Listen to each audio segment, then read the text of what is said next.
makikita ninyo, may isa kami nakikita drainage dyan. Hindi namin makita yung dulo ng walang hanggan. Kasi pader na kagad yung dulo. Yun yung masakit nun, hindi makita yung dulo ng walang hanggan. Nakuha niya yung ano nun. Kasi nag-ukay. Ang ina, sino ba gumawa ng proyekto na yun? Ang tindi nun. Mantakin niya, gumawa ng proyekto. Gumawa ng project, nag-ukay. Gumawa ng kanal, yung dulo, walang lalabasan. Ang tindi nun. Ang tuloy.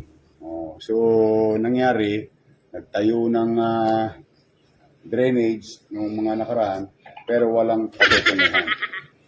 But through the effort of engineer, Gumawa ng drainage. Di ba? Gumawa ng drainage, walang patutunguhan yung tubig. Dapat swimming pool lang ginawa. Pucha ka na. Ano yun? Di ba? Imbakal lang ng tubig. Ginawa. Literal lang nag-ipon, tas walang tatakbuhan yung tubig. Ang tindi naman ng nakaisip nun, Mayor. Yorme. Andres and our team, tinibag namin yung nakahambalang na, I think, isang dipa na bato at harang na butas para tumagos doon sa amin sa river, Yun. sa Pasig River.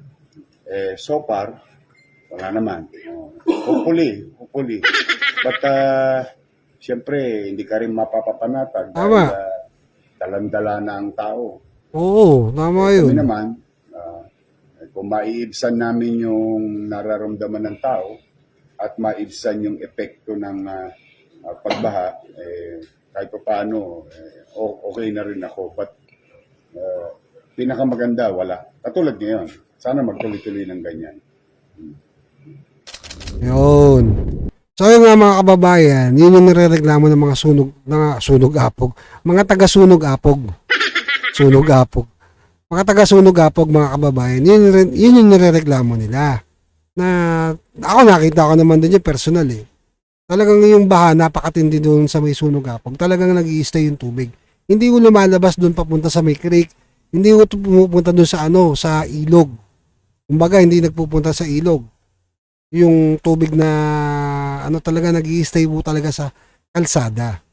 So yun, nagawa na ng paraan ni Yorme at yun, congratulations at hindi na binaba yung sunog apog.